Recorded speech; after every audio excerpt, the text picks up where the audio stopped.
As many as 11 parks and 4 greenways could be impacted by the I-77 expansion project, and that doesn't even account for the amount of money that will be spent to help build the double-decker road that's being proposed. So what else could be done? Shannon Binns is here with us from Sustain Charlotte with us this morning. Shannon, always a pleasure to have you in here. We know this city was not necessarily built on rock and roll.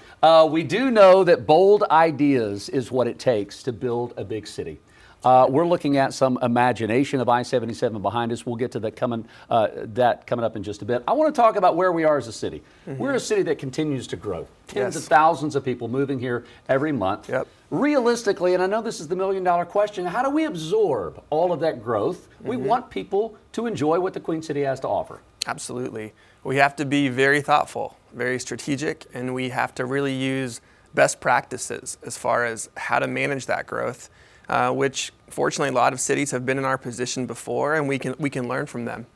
Okay, so we've got some renderings from NCDOT about these double-decker elevated lanes that could go from uptown down to the South Carolina border. We're looking at some of those renderings right now. We've seen other cities be able to do this. Do you think this is right for Charlotte? No, definitely not. What we've seen is other cities around the country have been tearing down their elevated roads like this. There's actually no cities in America who currently are constructing or planning to construct elevated highways like this. So it's really a dated idea because these divide communities and they don't actually reduce congestion long term.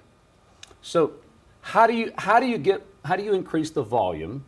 You got to add pavement somewhere. Someone is going to be affected up, north, south, left, and right. How do you do that fairly? So actually, we don't have to add more pavement. We just have to be focused on moving people more efficiently, right? So when you have a growing city, you cannot widen your way out of congestion, right? This is just a proven idea. What you have to do is move people more efficiently, which means helping people use their own car less, because having people in a car by themselves is the least efficient way to move people, right? So if you think about it, the amount of road space required for 1 or 2 cars is the same amount of road space for a bus, right? But a bus, you can have 50 people. So the way you move more volume of people is you make sure they're using less of the road. And that's why every major city in the world has excellent transit or is trying to build excellent transit, whether it be bus or rail, because you have to do that to use the limited space more efficiently. Okay, so before we get to some of these drawings and renderings from NCDOT, I want to kind of go back to what you just said. Do you not think we're doing a good job sharing, carpooling, and using public transit? No, absolutely not. In Mecklenburg County, about 83% of people drive alone to work every day. This is similar to national averages, but that's the problem here. With the growth that we have, as you mentioned, if the only way that all of those people moving here, 157 per day, can get to work and get to the places they need to go by car, we're going to just continue to have worse and worse traffic no matter how many lanes we add. We have to move people more efficiently and give them a choice to not have to use their car. I will say, Shannon, I love my quiet time in my vehicle. Yeah. I do. I don't always want to carpool with a stranger or a neighbor. I like that time in my car by myself, but I also know that I'm adding to the congestion. I also know that I don't know which one I would prefer, to have elevated lanes going through historic neighborhoods or having my own personal time. That's a tough thing to have to deal with. I want to put up some NCDOT drawings, some renderings of what Uptown, of what this area could look like. When you look at this, what does that say to you? Well, I think it shows we're not using our limited land, especially so near to downtown, efficiently, right? There's a lot of wasted land, and there's a big barrier there between neighborhoods, right? This isn't out in a rural area, right? There's housing, there's businesses, there's parks, there's a creek, there's all sorts of things already in this area. And when we add more pavement, we just add more air pollution, more noise pollution, and make it harder for people to move around the city. You guys are doing it with Sustain Charlotte. I want to pull up this website because you're trying to get people to reimagine a new I-77. Right now, here's what the website looks like. This is a public design challenge.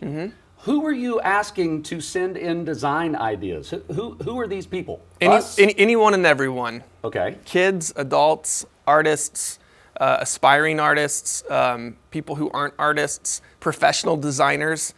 We know that there's a lot of imagination in this community, and we're asking people to share their vision, what they would like to see this area of our city become instead of more pavement and more separation, how we can reconnect and repair the communities that have been harmed and still remain harmed since these roads were really pushed through our communities and through our neighborhoods back in the 1960s. Shannon, you had someone send in an image with the help of AI, the one that's right behind us. If we can pull that picture up. When you see this image, does that look like a healthy, sustainable possibility for Charlotte? It's absolutely a possibility. There's been over 60, these are called caps, highway caps. There's been over 60 built just in the United States. One second, if we can we take the lower third down, you guys, real fast? Because I want to show you what's at the bottom of this picture. If there's a way we can take that down, that's the important part. Yeah. There it is. Yeah. So there's the interstate. Right. It's underneath it all. Right. Yeah, so what a lot of cities have done and more are doing all the time, as I mentioned, as of 2023, 60 projects like this have been built where you essentially bury the freeway, you put it below grade, below ground, and then you cap it. And on top of that cap, most cities have put parks, some low-rise buildings, like you see a one-story building here, and really opened up. In our case, we have Irwin Creek Greenway that's currently buried underneath 77 at that location on the west of Uptown. We could open up this, we could make the creek more accessible, lots of benefits, and we could certainly use more green space. So more possibilities, more purpose, less pavement. That's what you're going for. And the possibilities do seem to be endless. Of course, we'll have to see, can the money be raised? I do want to mention, though, this project, the deadline comes up April 6th. So that's only a couple weeks away. Don't have to be a professional. You can be, but you said students, kids, it is unlimited. If you live here and you're passionate about our city, come up with an idea. Submit that, and we'll have that link on our website at qcnews.com. Shannon, thanks for sharing your passion for our city. Of course. We'll see where we go weeks and months from here. Sounds good. Thanks. All right. Queen City News Plus. Just search Queen City News on your smart TV's app store.